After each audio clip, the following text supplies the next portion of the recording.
creo que sí. Para o voy a hacer una pausa cuando terminemos la parte de diabetes. Y si tienen alguna consulta me preguntan. Disculpen esto, ¿sí? Ajá. Machisca, ¿no? Sí. Ya le he dicho que me esperen ahora. Vamos a hablar acerca de estas manifestaciones cutáneas de las enfermedades endocrinológicas, ¿ya? Para esto, a ver, están aquí. Ya.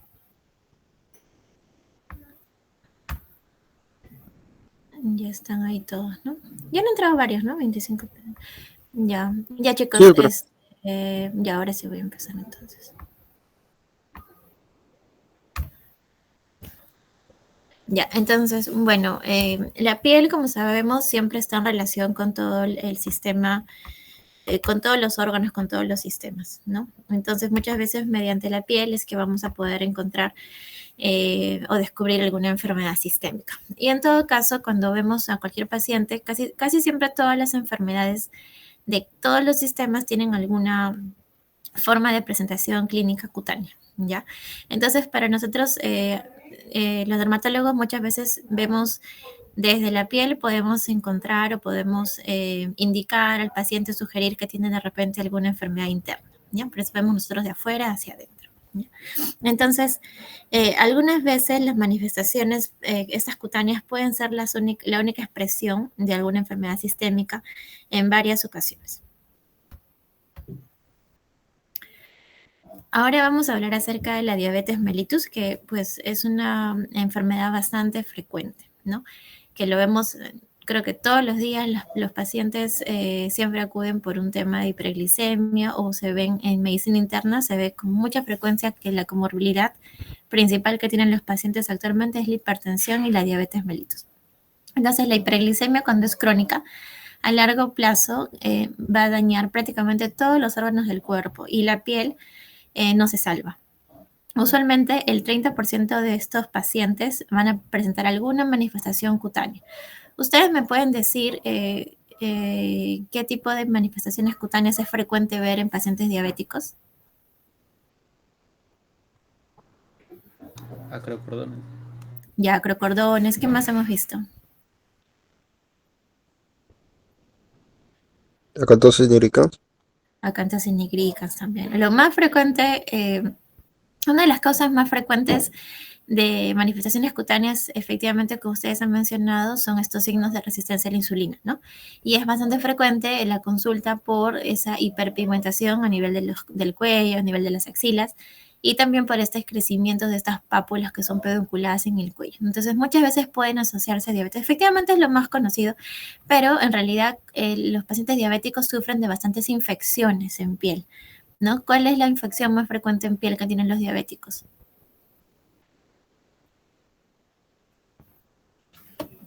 A ver, voy a sacar mi lista. A ver, chicos, La ¿qué infección? onicomicosis. Ya, entonces, ya, onicomicosis, pero en realidad serían las micosis, ¿no? O sea, las micosis superficiales en realidad es la causa infecciosa más frecuente en los diabéticos. Después de la etiología micótica, ¿qué más es frecuente ver? En medicina interna de repente ven un montón de pacientes hospitalizados por celulitis, ¿no es cierto? La celulitis es una infección, pero en este caso bacteriana, que es bastante frecuente en los diabéticos, ¿ya? Entonces, sin embargo, pues están descritas varias manifestaciones cutáneas que de repente o son lesiones tan simples que no se conoce el nombre o pasan desapercibidas, ¿no? Pero para nosotros sí lo aprendemos para que nos gusta describir las lesiones, ¿no? Entonces, hay algunas manifestaciones cutáneas que están asociadas netamente características, ¿no? Por ejemplo, hay una que es bien conocida, y ahora las vamos a ver así algunas, por ejemplo, la necrobiosis lipoídica, ¿no? La necrobisis lipoídica, la cual fue, por si acaso, pregunta de examen en el examen de INAM, me preguntaron esto, la necrobisis lipoídica, se describe como una lesión bien característica de los pacientes diabéticos. Yo nunca la había escuchado, o si la escuché me había olvidado, pero la necrobisis lipoídica se asocia con bastante frecuencia. Vamos a ver ahora una imagen. También La dermopatía diabética, que son todos los cambios que ocurren a nivel de la piel, sobre todo de miembros inferiores de los diabéticos. Una piel gruesa, van a ver que los diabetes usualmente tienen la piel engrosada. Existe esta enfermedad que se llama granuloma anular. Granuloma anular se puede ver en varios pacientes, pero es relativamente frecuente que los diabéticos puedan presentarlo de manera diseminada. Existen también en las ampollas diabéticas, la piel y las uñas amarillas, los antomas, que son depósitos de grasas, ¿no? Que pueden aparecer en cualquier parte del cuerpo, eruptivos, y los siringomas que pueden aparecer también en el rostro, ¿no? Infecciones, de todas maneras, la infección más frecuente, como les dije, son las etiologías micóticas, o sea, por hongos, encabezando la candidiasis, pero ya saben que como son pacientes inmunosuprimidos, los diabéticos son inmunosuprimidos, podrían también tener infecciones por hongos oportunistas como el mucor, ¿no? Y generar la mucormicosis, que ya saben que va muy mal. El eritrasma ¿Qué es el eritrasma? ¿Quién es el agente etiológico? ¿Estafilococo? No. El eritrasma es ocasionado, estás equivocante con erisipela de repente, ¿no? El eritrasma es ocasionado por el Corynebacterium minutisum, ¿ya? El eritrasma es una infección bacteriana. Y pues la otitis externa maligna también, ¿no? También podrían tener los pacientes con diabetes. Bueno, además, también hay manifestaciones que son derivadas por estos cambios neuropáticos en los diabéticos o por vasculopatías en los diabéticos, ¿no? Por ejemplo, las telangiectasias que pueden tener periunguiales, también estas lesiones que son de tipo gangrenoso, el pie diabético, por ejemplo. Y hay otras dermatosis que también son frecuentes en los diabéticos. Acá están los acrocordones, ¿no? Que aparecen en el cuello, en las axilas. La púrpura pigmentaria. Bueno, púrpura pigmentaria, ¿qué significa púrpura pigmentaria? Es una condición en la que por algún motivo, usualmente aparece en piernas, la sangre que pasa por los capilares, ¿no? Se salen de las capilares y se depositan a nivel de la epidermis, ¿no? Entonces, si estos eritrocitos se depositan a nivel de la epidermis, dejan un color purpúrico, como si fueran unas petequias, ¿no? Pero es un pigmento que no se va y se queda por siempre ahí, ¿no? También pueden haber edemas. El paciente diabético usualmente tiene prurito. Pueden haber anomalías también en la mucosa oral. Acá está la típica cantosis nigricans. Pacientes con diabetes también podrían tener asociado enfermedades autoinmunes como vitiligo, el líquen plano que hemos visto ayer. Hay un grupo de enfermedades que se llaman perforantes, que se ven en pacientes renales, pero también en diabéticos. El Kaposi, ¿no? Ya sabemos que el sarcoma de Kaposi es asociado al herpes 8, se ve usualmente en pacientes VIH, pero también se ve en una población no VIH y puede darse en inmunosuprimidos, como los diabéticos. La esclerodermia, que ya saben que es una enfermedad sistémica, también autoinmune, pero también hay un tipo de esclerodermia que puede asociarse a diabéticos. Y por supuesto, complicaciones asociadas al tratamiento, ¿no? Donde te inyectas la insulina puede generar lesiones atróficas en esa zona donde se inyectan en la barriguita, por ejemplo, o también hay complicaciones secundarias al uso de medicamentos. Entonces acá otra vez está dividido, ¿no?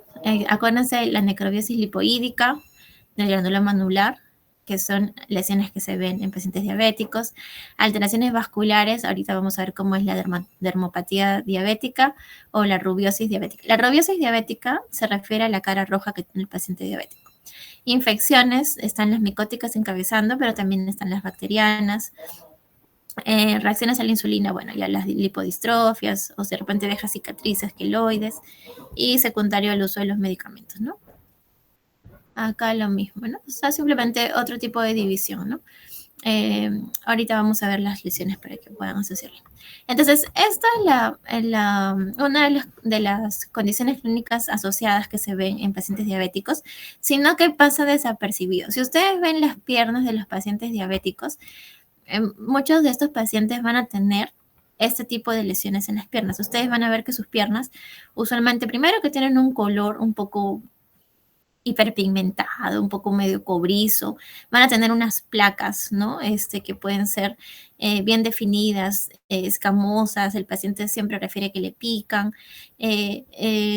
Acá, por ejemplo, ¿no? Tienen estas manchas hiperpigmentadas y todo esto se debe, o sea, esta piel de las piernas que está así tan afectada, en realidad todo se debe por un tema circulatorio, porque el paciente con diabetes tiene una alteración a nivel microvascular. Así como tienen, usualmente el paciente diabético tiene su nefropatía, retinopatía, su neuropatía, también está afectada la vasculatura de la piel. Entonces, eso hace usualmente asociado con esta insuficiencia venosa, porque muchos pacientes diabéticos tienen además insuficiencia venosa, hace que aparezcan estos trastornos, estas placas que son hiperpigmentadas, esta atrofia, ¿no? Que puede aparecer en las piernas. Entonces, ustedes revisen, si tienen familiares con diabetes, véanle sus piernas y van a encontrar usualmente este tipo de lesiones. Pero no se le da tratamiento más que crema hidratante o no se le da mayor relevancia clínica en realidad, ¿no? Pero es un hallazgo que siempre se describe, ¿no? Entonces, usualmente la localización es la zona pretibial, básicamente en piernas, pero también puede haber en brazos, en otra parte, ¿no? Y no mejora, siempre va a quedar la mancha. Entonces, así, ¿no? Siempre, las piernas de estos pacientes son así. Inclusive pueden haber zonas que se van a ulcerar y esto va más en relación con estos cambios de insuficiencia venosa. Usualmente la insuficiencia venosa en la cara interna de la pierna es donde aparecen las lesiones de tipo úlcera. En cambio, en la insuficiencia arterial aparecen las lesiones en la cara externa de la pierna. Entonces, hay pacientes que vienen con úlceras en el miembro inferior. Si está localizado en el maleolo interno, probablemente la etiología sea venosa. Si está localizada en el maleolo externo, probablemente la etiología sea arterial. Úlcera venosa no duele. Úlcera arterial duele. Lo que sí sería rarísimo es que un paciente tenga úlcera en la cara interna y en la cara externa, porque es bien raro que tú tengas insuficiencia venosa, insuficiencia arterial. Si se encuentran úlceras en ambas caras de las piernas, ahí hay que buscar enfermedades autoinmunes, ¿no? Por ejemplo, el síndrome antifosfolipídico que describimos ayer puede tener este tipo de úlceras porque es un trastorno donde hay alteración en los factores de coagulación y puede tener úlceras en la parte venosa y en la parte arterial también. La necrobiopsia lipoídica es el otro signo, prácticamente sí, es una lesión que aparece con frecuencia en diabéticos, pero tampoco es patognomónica, ¿no? Entonces puede aparecer la necrobiopsia lipoídica en diabéticos tipo 1 y diabéticos tipo 2. Efectivamente es el marcador cutáneo más conocido que se asocia a diabetes. No es el más frecuente, porque el más frecuente hallazgo en diabéticos, ya saben que son las infecciones y sobre todo por hongos, no es patognomónico, pero el 65% de los pacientes que tienen necrobiopsia lipoídica tienen diabetes. En cambio, solamente ocurre en menos del 1% de los diabéticos. ¿Sí me entienden? Entonces es, digamos que específico, pero no tan sensible, ¿no? Entonces, no tiene relación tampoco con el control de la glucosa, puede aparecer más en las mujeres y usualmente aparece en las piernas. Hay algunas causas como de tipo inflamatorio por liberación de citoquinas, un daño microangiopático, alteraciones a nivel de la estructura del colágeno o también por estímulos como traumatismos o algún tipo de hipersensibilidad retardada, ¿no? Pero no está claro su causa. Y esa es la lesión. Es una placa, usualmente es una única placa que tiene el centro atrófico. Ven que es atrófico, ¿no? Porque se ven los vasos y tiene esa coloración media amarillenta, ¿no? La localización en un 85% es que aparezca en la parte pretibial, ¿ya? Acá se puede ver mejor. Es una placa, en este caso tiene una configuración, o sea, tiene una forma en la cual se expresa en la piel de tipo anular, ¿no? Es una lesión que, si ustedes la ven, es medio amarillo, ¿no? Medio marronácea, y pues tiene atrofia en el centro, ¿no? Ahí está, ¿no? Otros diferenciales, si tú ves esto, puedes plantear diferenciales, sí, ¿no? Podrías pensar en una tiña corporis, podrías pensar en un eczema numular, podrías pensar en múltiples diferenciales, ¿no? Acá, ¿no? Igual es una lesión anular, medio amarillenta, es atrófica porque se ven las telangiectasias. Pueden ser múltiples, miren, puede parecer una tiña, ¿no? Seguramente podría pensar en una tiña, ¿no? Es una necrobiosis lipoídica. En casos graves puede ulcerarse. Yo he visto una vez nomás en mi vida. He visto una vez una necrobiopsia lipoídica. Bueno, también los diabéticos pueden presentar un síndrome de engrosamiento cutáneo. Quiere decir que la piel se vuelve gruesa. Entonces, hay varias formas formas de engrosamiento de la piel asociado a diabéticos. Uno es que efectivamente la piel se pone más dura de manera generalizada y esto te da una movilidad limitada en las articulaciones, como que te parece una esclerodermia, pero no es. Por eso se llama esclerodermia light. Hay otra forma de engrosamiento cutáneo que es a nivel de los dedos, y eso no solamente pasa en diabéticos. Fíjense en gente que tiene sobrepeso, obesidad, vean sus dedos y van a ver que tiene como un empedrado. Y por último, la escleroderma diabeticorum, que es una entidad así asociada a la diabetes que vamos a ver. La primera forma de presentación, que es la de piel seria con movilidad limitada, que es la de tipo esclerodermia like, muchas veces se describía como síndrome de la mano diabética, porque es un engrosamiento de la piel que parece una esclerodermia, pero no es, y usualmente aparece en el dorso de las manos y dedos. O sea, usualmente la mano la sienten más dura, sienten que tienen dificultad para flexionar los dedos, ¿no? Están como que medios contracturados. Y puede asociarse, que tengas este problema, puede asociarse a más complicaciones de la microvasculatura, como la retinopatía y la nefropatía, ¿no? Se ve así, ¿no? Entonces es un engrosamiento de la piel, sobre todo de la parte dorsal, la piel es así medio lustrosa, medio brillante, tienen cierta dificultad para movilizar. Usualmente en el tiempo va progresando y puede empezar desde los primeros años diagnosticados de la enfermedad. Tratamiento, pues se describe que se podría indicar este medicamento que se llama Sorvinil, pero la verdad es que simplemente se le deja cremas hidratantes o muchas veces no consultan por estos problemas, ¿no? El empedrado digital sí es más común y se ve, como les comento, en pacientes obesos. Puede aparecer en 60% de los pacientes diabéticos y son estas pápulas diminutas. Miren en sus dedos y en la parte de las falanges, ¿no? En los nudillos van a ver esas micropápulas, ¿no? En los nudillos. Eso se llama pápulas de Huntley. Solamente para que conozcan que existe ese tipo de lesiones y no hay nada que hacer. No hay nada que hacer, no hay tratamiento. Y el otro causa es la otra forma de engrosamiento cutáneo, es el escleroderma diabeticorum. Esto también es un término bien asociado a la diabetes. También se llama la esclerodermia de Buschke, ¿ya? Y se ve, acá creo que no, así, ¿no? Entonces puede también pasar desapercibido porque son pacientes que tienen usualmente obesidad y en toda la parte de la espalda superior se puede lograr ver una placa que está más endurecida respecto al resto de la piel, ¿no? Usualmente les genera bastante prurito. Ustedes se conocen de la palabra escleroderma del adulto de Buschke, ¿no? Y también en los pacientes con diabetes pueden aparecer ampollas, o se llaman ampollas diabeticorum, así también ovulosis diabeticorum, ¿no? Entonces son ampollas que pueden aparecer en diabéticos. Muchas veces, como les digo, estas manifestaciones cutáneas pasan desapercibido, ¿ya?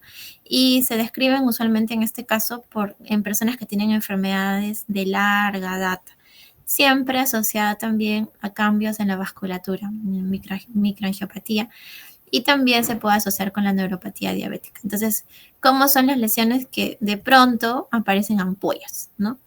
Entonces, bruscamente aparecen ampollas en la piel de los diabéticos. Entonces, por supuesto que la primera posibilidad diagnóstica es que estemos ante una enfermedad ampollar, ¿no? Primero se descarta eso. Pero si es una sola ampolla, o sea, si solamente te aparece una ampolla, tú nunca vas a pensar que es un pénfigo, ¿no? Que es un pemfigoide, jamás. Porque estas enfermedades tipo ampollares, netamente como autoinmunes, no te da una sola lesión, ¿no? Te da varias lesiones. Si solo tienes una sola ampolla, ya te puede hacer considerar esta condición, ¿no? Ahora, por ejemplo, esta persona, si debuta con una ampolla tan grande en el dorso del pie, probablemente lo primero que pensemos es si es que ha tenido algún accidente, alguna quemadura, de repente hasta una dermatitis de contacto, ¿no? Muy agudo también te puede dejar una ampolla, o de repente podrías considerar una ampolla por fricción, de repente le pusieron una vía, ¿no? Y si es que ya no encuentras causas, ya lo podrías considerar como una ampolla asociada a diabético. Pero obviamente que este diagnóstico es un diagnóstico de descarte. Bueno, el granuloma anular está dentro de las lesiones anulares, de los eritemas figurados que tenemos en dermatología, y es una condición benigna, pero no tiene un tratamiento establecido, ¿no? En realidad, en los pacientes con diabetes se puede ver con más frecuencia que en pacientes que no son diabéticos y se puede deber a degeneración de las fibras elásticas. Hay un granuloma anular que es generalizado, que puede estar presente en todo el cuerpo, o granuloma anular que solamente puede salir a nivel de las manos, que es la zona más frecuente. Vamos a ver las lesiones como son. Entonces, así, ¿no? La zona más frecuente de presentación es en la mano. Entonces, ¿qué es? Es esto. Es una placa con el borde sobrelevado y el centro un poco deprimido. No tiene escama. Ya, acá hay otra lesión. Una placa media anular con el borde un poco sobrelevado y el centro deprimido. En las manos es la localización más típica. Entonces, acá está, ¿no? Tiene el borde medio sobrelevado y centro deprimido. Pueden ser múltiples como esta imagen, diseminado, ¿no? O pueden ser más localizados, ¿no? Pero siempre tienen esta configuración anular. Como se dan cuenta, varias lesiones en la piel tienen configuración anular, ¿no? Las tiñas, los eczemas, la misma necrobiasis lipoídica que hemos visto, granuloma anular.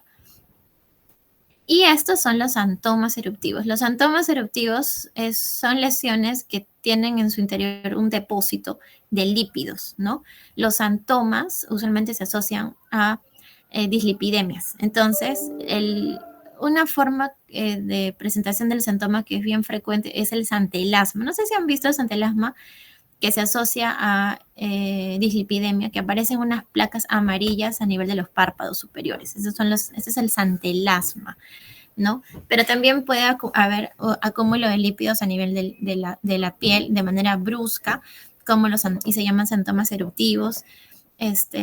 Usualmente aparecen en zonas extensoras, ¿no? Y se pueden asociar a personas con diabetes.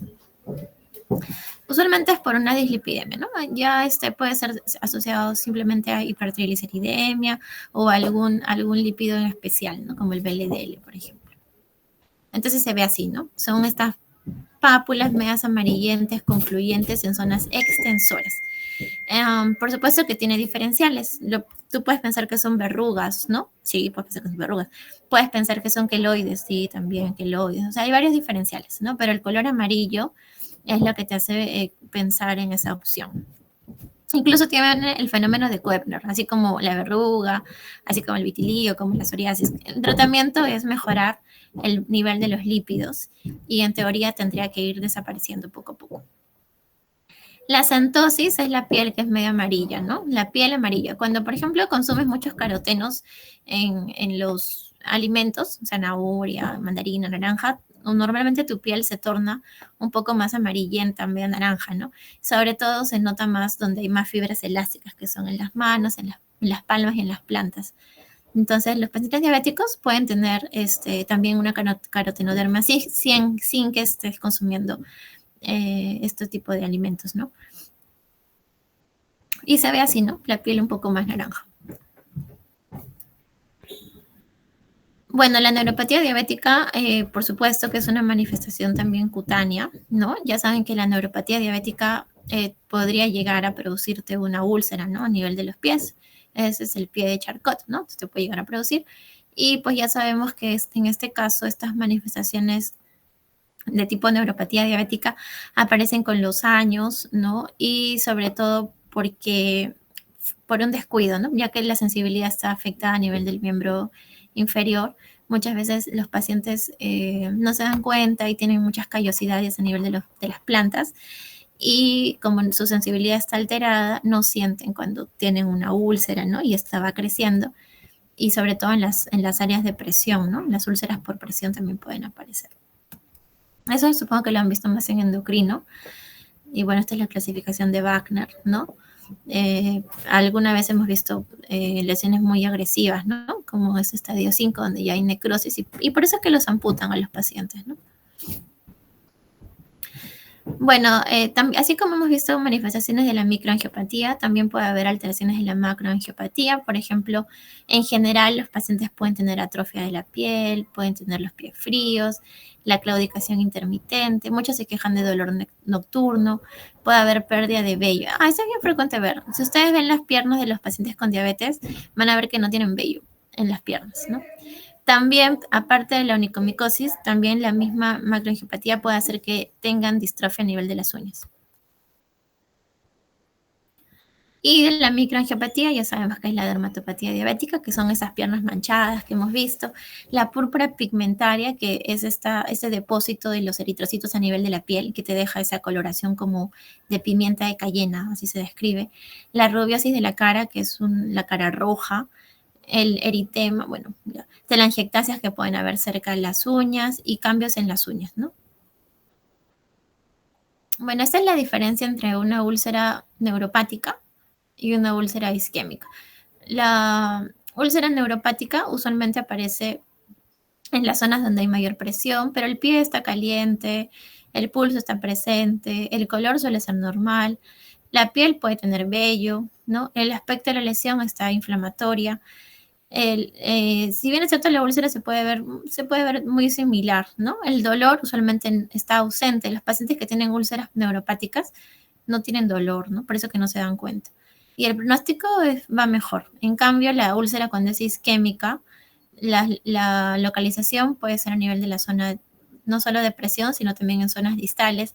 Acá hay una alteración en la irrigación, ¿no? Por eso que es frío, no tiene pulsos o están ausentes, el color es medio pálido, frío, la piel está seca, atrófica, no tiene vello. El aspecto de la úlcera luce un poco más necrótica, ¿no? Los bordes están bien delimitados y el dolor está bastante presente.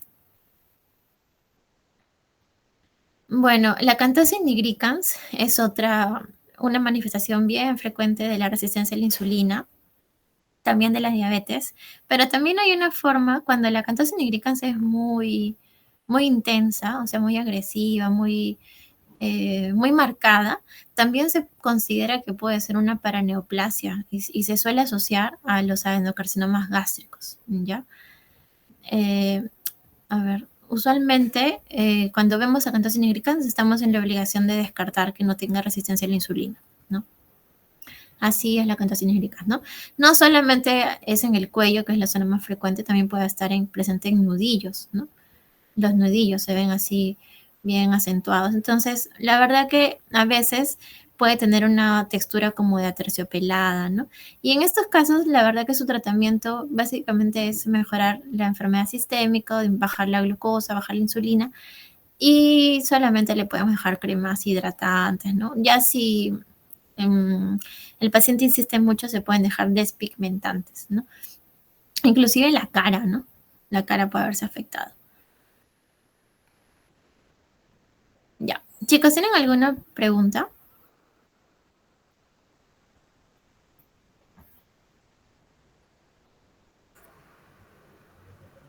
No. Doctora, en este caso, siempre es necesario, o sea, aparte de la propia evaluación, hacer biopsia y también pedir los exámenes auxiliares. ¿O cómo, Mm, o sea, cómo sospecho de que puede ser por una enfermedad tiroidea si es que no tiene otra cosa? ¿Por tiroidea Ajá. o ¿Cómo? diabética? ¿Cómo? Por diabética, dirás. Ajá, por diabética. ¿Cómo sospecho si es que no? Bueno, pero es que como han visto, varios diagnósticos son solamente clínicos. O sea, solamente viendo, o sea, de todas las que les he mencionado, que necesite biopsia confirmatoria, puede ser capaz la necrobiasis lipoídica, el granuloma anular, ¿no? Pero muchas de estas lesiones muchas veces no son ni siquiera consulta, ¿ya? Sino son hallazgos que tú encuentras en un paciente diabético. Pero es bien raro que justamente venga por algo en específico de estas manifestaciones cutáneas. O sea, lo que les quiero decir es que a veces el paciente viene por un motivo X y tú le encuentras, no sé, viene por caída de cabello y tú le señora, pero mire su cuello, no se ha dado cuenta que está así, la piel más gruesa, que está, que sus codos están ásperos, por ejemplo, ¿no? Entonces, en ese momento sirve nuestra especialidad bastante porque los puedes orientar, ¿no? O de repente vemos un paciente y sentimos que su espalda, le pica la espalda, pero su piel está un poco dura, un poco áspera, la parte superior, ¿no? Y entonces para nosotros podría ser un tipo de escleroderma diabeticorum. Entonces le podemos sugerir, o en ese momento le pedimos exámenes basales, ¿no? Y ustedes saben que dentro de los exámenes basales casi siempre está una glucosa, una insulina, entonces podemos ir orientando hacia el paciente. Ya.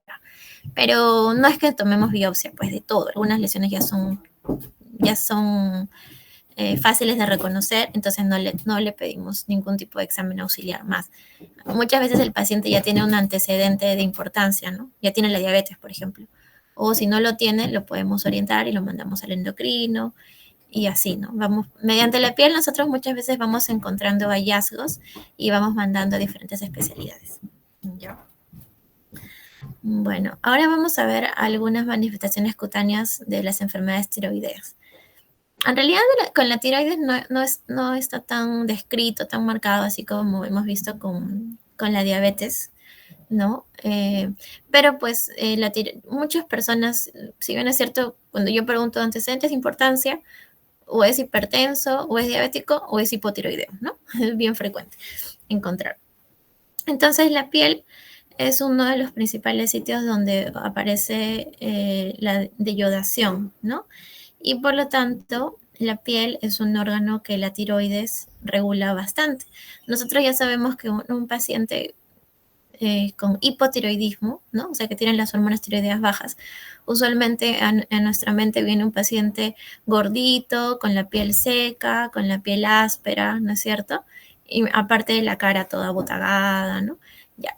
Y cuando pensamos en un paciente hipertiroideo, a nuestra mente viene una mujer flaquita, con su piel suavecita, ¿no?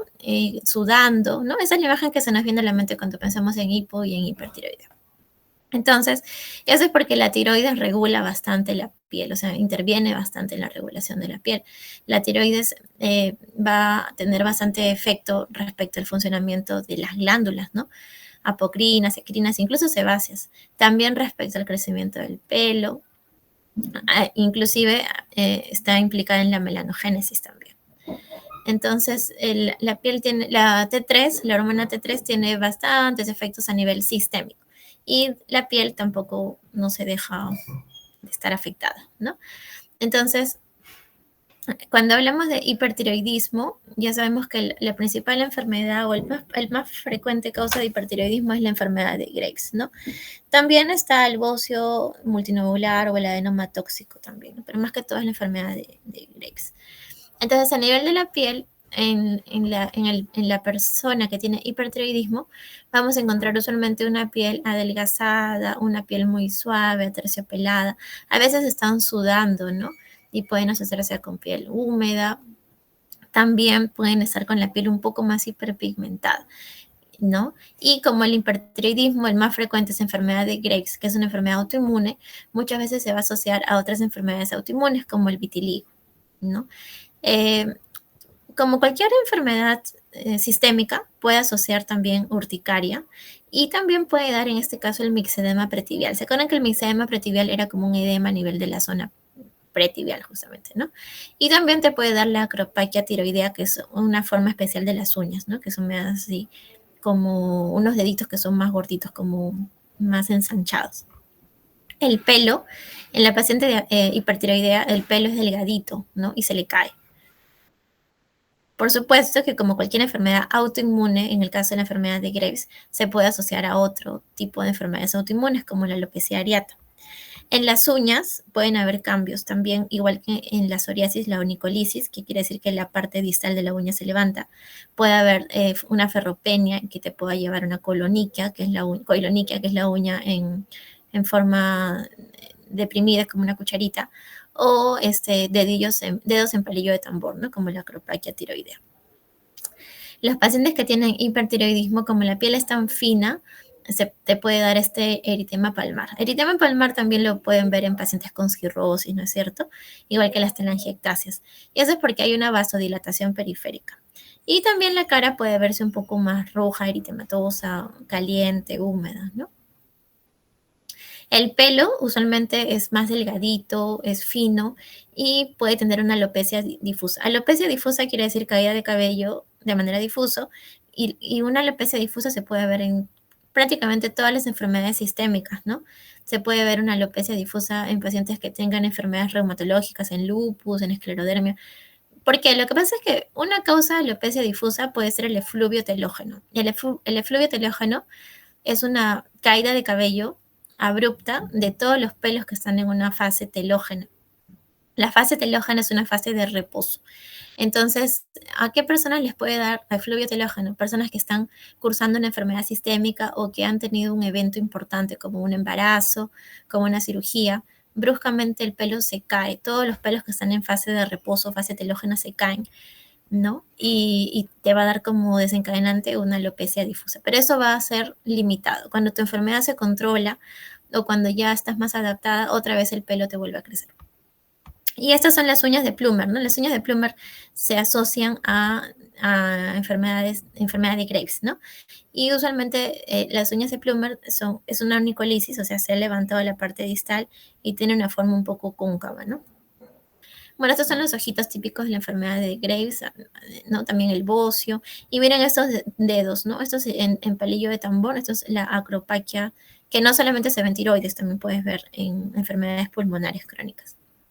Este es el mixedema pretibial, ¿no? O sea, ellos son muy flaquitos y todos los pacientes que tienen enfermedad de Graves, pero justamente la parte pretibial está así, ¿no? Hay un edema bien marcado en la zona pretibial. Y eso es porque se depositan estos proteoglicanos. En cambio, en el hipotiroidismo, ahora hipotiroidismo, o sea, la hormona está baja, el TSH está alto. En este caso, ustedes saben que existe el hipotiroidismo congénito, ¿no? Que es raro y saben que es parte del tamizaje, ¿no? El hipotiroidismo puede ser primario cuando el defecto está en la misma glándula tiroides, puede ser secundario cuando el defecto está a nivel de la hipófisis, o puede ser terciario, ¿no? Por la liberación de esta hormona tirotrofina. Pero la forma clínica más frecuente del hipotiroidismo es la primaria, ¿no? En el que la glándula es la que está afectada. Y también existen casos de hipotiroidismo subclínico, es decir, que está elevada la TSH, pero las hormonas tiroideas están normales. Entonces, en un hipotiroidismo congénito pueden haber ciertos cambios sutiles, ¿no? Que pueden aparecer. Uno de ellos es el mixedema. El mixedema es ese edema, ¿no es cierto? Pero en este caso puede estar de manera generalizada. Siempre la boquita, ¿no? Media botagada, los labios son un poco más gruesos, la lengua es un poco más ancha, ¿no? Se llama macroglosia porque siempre sale de la boquita, ¿no? Y como siempre puede tener esta cierta carotenemia, ¿no? Es decir, esta pigmentación generalizada de la carita medio amarilla, ¿no? Y su piel es seca, pálida.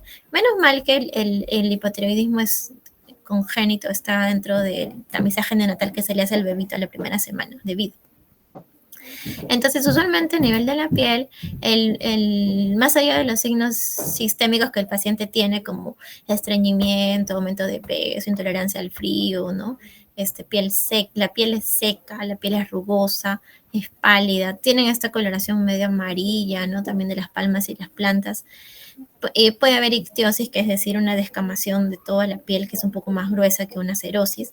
El pelo suele ser quebradizo, seco, opaco, crece muy lento. Puede haber una alopecia difusa, como les comenté, por estos efluvios que pueden ser telógenos. Y esto es importante, la madarosis, ¿no? Los pacientes que tienen hipotiroidismo usualmente tienen caída de la parte externa de las cejas, eso se llama madarosis. Las uñas pueden ser delgaditas, frágiles, estriadas y también crecen lento. Entonces acá hay una alopecia difusa. Cuando el hipotiroidismo está controlado, su alopecia se regula, pero cuando es reciente diagnóstico o está mal controlado, existe esta caída de cabello, ¿no? Y todo tiene solución, esto tiene solución. Uno le podría indicar el minoxidil, por ejemplo, y mejora. Las uñas también suelen ser más quebradizas. Esta uña así quebradiza se llama onicorexis. Bueno, las palmas también pueden estar secas, ¿no? Puede simular una tiña. Las uñitas son delgaditas. Miren esta cara, ¿no? Abotagada, como que pesada, ¿no? O sea, es una cara bien abotagada de un paciente con hipotiroidismo. La piel suele ser pálida. Miren las cejas, no tiene cejas. Eso se llama madarosis, ¿no?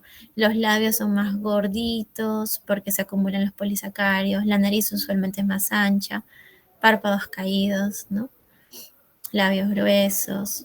Esos son cambios frecuentes. La lengua es grande, gruesa. Bueno, el tema es que dependiendo de las condiciones que tenga el paciente, muchos de los tratamientos suelen ser simplemente tópicos, ¿no? Son medidas simplemente para ayudar a llevar estos signos, ¿no? Por ejemplo, si tienen este tipo de dermopatía diabética que aparecen en las piernas y que generan picazón, probablemente usemos una crema con corticoides asociado a un hidratante, ¿no? Si por ejemplo el paciente presenta esta induración de una determinada zona de la piel, usaremos también hidratantes, ¿no? En el caso de estos cambios que ocurren en el hipertiroidismo, como la sequedad de la piel o caída de cabello, también el tratamiento va a ir dirigido a lo que esté predominando el paciente. Entonces no es que haya una enfermedad, un tratamiento así estandarizado, ¿no?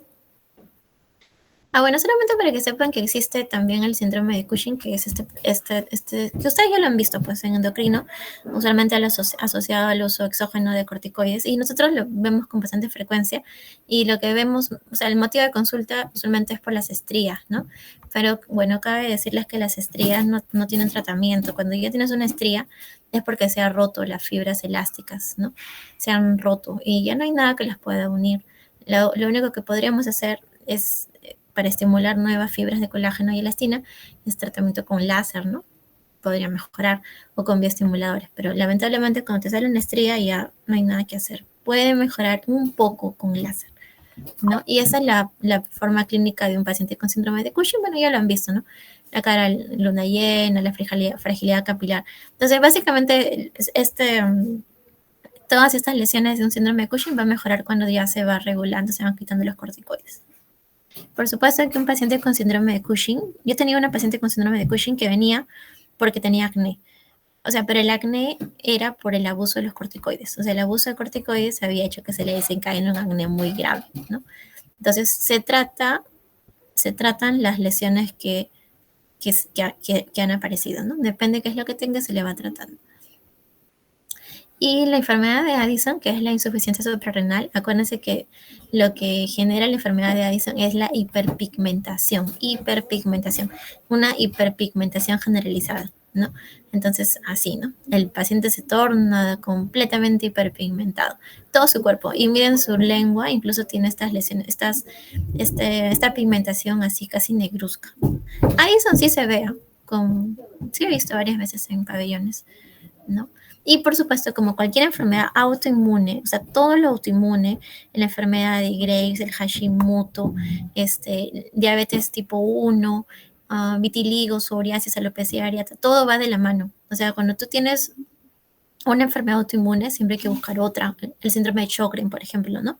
Entonces es bien frecuente, tienes vitiligo y tu Sjögren, tienes tu Addison y tu vitiligo, o tienes tu Graves y además tienes alopecia areata. O sea, todo lo autoinmune siempre se puede solayar. Por eso que siempre intentamos, cuando atendemos por primera vez a un paciente con vitiligo, siempre le buscamos alguna enfermedad autoinmune. Entonces pedimos los anticuerpos antitiroideos, la deficiencia de vitamina B12 porque podría tener anemia perniciosa. Le pedimos un ANA, no vaya a ser que tenga un lupus, ¿no? O sea, siempre se busca otras enfermedades autoinmunes. Entonces, chicos, eso ha sido en cuanto a enfermedades sistémicas. Y a ver, ¿cómo están?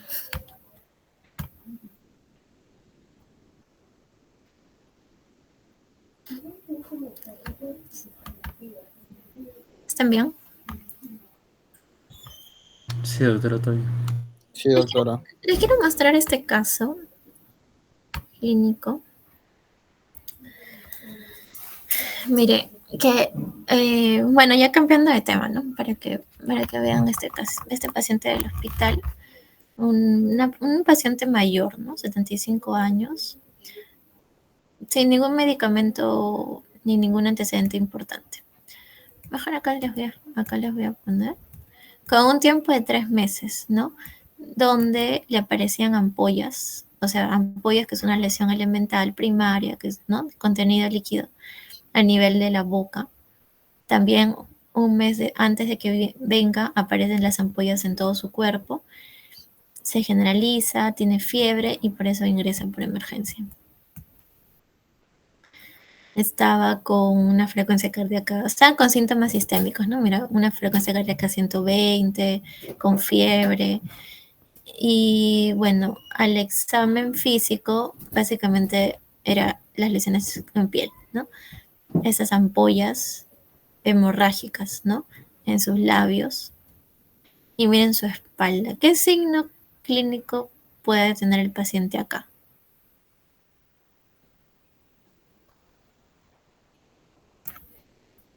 Acá ustedes ven las ampollas. No, no.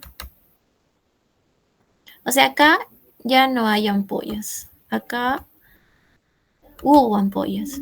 Pero la capa, o sea, el techo de la ampolla, el techo de la ampolla ya se desprendió, se salió.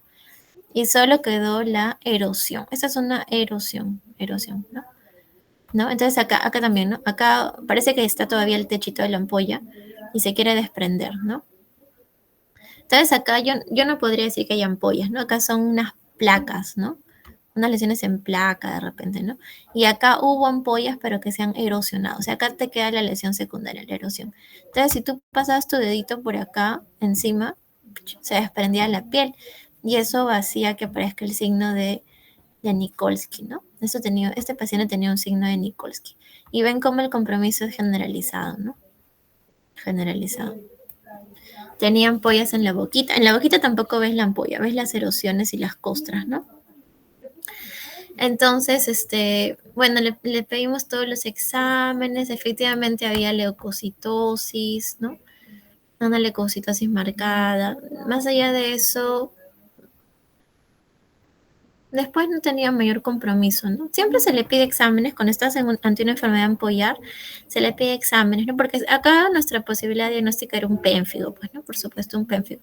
Y como tiene compromiso de la boca, de la mucosa, entonces estamos pensando en un pénfigo vulgar, ¿no? Porque cuando no tiene compromiso de la mucosa, puedes pensar en un pénfigo foliáceo. Pero los pénfigos foliáceos usualmente son más pequeños, ¿no? Su extensión no es tan tanta, usualmente. Entonces se le pide siempre los exámenes porque tú intentas desfocalizar al paciente, porque ustedes saben que el tratamiento es con corticoides orales, ¿no?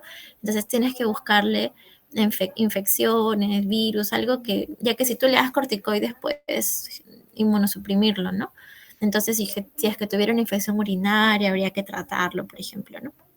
Entonces se le inició acá, ay, no le puse, se le inició sus corticoides, se le inició con pulsos de metilprednisolona, ¿no? También se le pide su placa de tórax. Entonces, esto era una enfermedad ampollar, ¿no? Entonces, la posibilidad diagnóstica era que se trate de un pénfigo. El pénfigo tiene las ampollas que son así flácidas, o sea, cuando viene un pénfigo, a veces no ves la ampolla, ¿no? Ya está facelada. En cambio, cuando hay un pemfigoide, que por supuesto es otra posibilidad diagnóstica, el pemfigoide, como la ampolla aparece debajo de la capa basal, la ampolla del pemfigoide es tensa. Entonces, una ampolla tensa, el paciente llega con ampollas, a diferencia de un pemfigo. El pemfigo, usualmente el paciente llega sin ampollas. Y otra posibilidad diagnóstica es la epidermolisis bulosa. La epidermolisis bulosa es otro diferencial del pemfigoide ampolloso porque su ampolla también es tensa. Y también se puede estar sobreinfectando, ¿no? Con algún germen oportunista y que esté metido, ¿no? Entonces, en la patología lo que se ve fue una ampolla, ¿no? Entonces, toda esta es la epidermis, ¿no? Pero acá ven que esta es la capa basal, ¿no? Esta es la capa basal. Y acá hay un espacio, ¿no? Entonces hay una ampolla, hay un espacio encima de la capa basal. Una ampolla intraepidérmica, ¿no? Acá pueden ver cómo están los queratinocitos lapidados, o sea, están sueltos, ¿no? ¿Y eso es por qué? Porque en el pénfigo hay anticuerpos contra las uniones de estos queratinocitos, que son los desmosomas. Específicamente en el pénfigo vulgar se afecta la desmogleína 3, ¿no? Entonces, hace que estén así, se suelten los queratinocitos y esto se llama acantolisis, ¿no? La acantolisis es un diagnóstico patológico que se ve en pénfigo, tanto vulgar como pénfigo foliáceo. Y en los pénfigos usualmente predominan las células eosinófilas. Aquí está, ¿no? Acá se ve mejor. Todo esto es el techo de la ampolla que se ha desprendido, se ha sobrelevado. Y esto que queda abajo son los queratinocitos basales. Igualito acá, queratinocitos basales y es la ampolla, ¿no? Y esto del centro son los eosinófilos. Siempre cuando tenemos enfermedades ampollares, hacemos también la inmunofluorescencia, que es esto, ¿no? La inmunofluorescencia utiliza un colorante fluorescente, ¿no? Y te ayuda a diferenciar varias enfermedades ampollares, porque así como esto, te puede dar también otras enfermedades ampollares, pero el pénfigo te da un patrón así reticular. Esa es otra imagen de inmunofluorescencia. Esta es como se ve en la hematoxilina y eosina y así se ve con la inmunofluorescencia. Entonces, el paciente, cuando tú le das el corticoide, mira cómo va secando, ¿no? Ahora está más costroso, ya no hay níquel. Si tú ya le tocas acá, ya no se desprende la piel, o sea, estás apagando la enfermedad, ¿no? Evoluciona bien. Entonces, acá, esto fue lo que respondimos en interconsulta. Obviamente tomamos una biopsia de piel y hay que defocalizar al paciente para que no tenga ningún foco infeccioso. Y también se le puede ir dejando corticoides tópicos, ¿no? Si se defocalizó, si no tiene ninguna infección, en este caso se le dejó metilprednisolona, que es un corticoide endovenoso. Y cuando terminas la aplicación de los 3 días, ya se le deja un corticoide oral, junto con algún inmunosupresor, como azatioprina, por ejemplo, para ir quitando el corticoide, ¿no? Eso es respecto a este casito, chicos. Y ahora quiero que me digan qué diagnóstico diferencial plantearían acá. A ver, es un paciente adulto de 70 años y tiene esta lesión que apareció hace un año. ¿Qué les parece? A ver, Jonathan, ¿está? ¿Ha habido pérdida de peso, doctora? No, no ha tenido pérdida de peso. A ver, Kevin.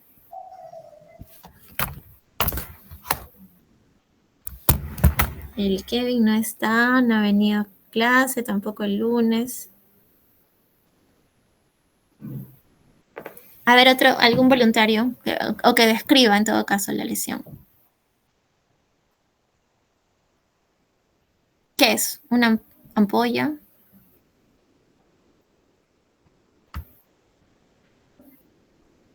Una placa, doctora. Ya, es una placa, ya está bien. Una placa. Es una placa de color perlada, ¿no? Es una placa de color perlada. Y en el centro, a ver, en el centro tiene estos vasos, tiene un vasito, ¿no? Arboriforme. Ay. Entonces, este es el cáncer de piel más frecuente, pues, ¿no?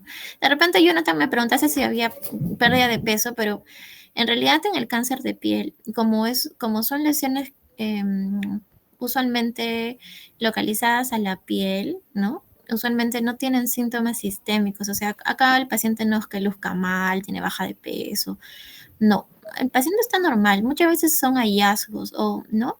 Esta es una lesión en placa. Yo podría decir que también es medio nodular, ¿no?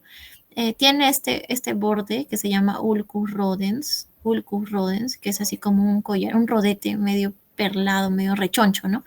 Y en el centro tiene estos vasos arboriformes, ¿no? Ese es un tipo de carcinoma vasocelular, ¿ya? Carcinoma vasocelular, que es bien frecuente, ¿no?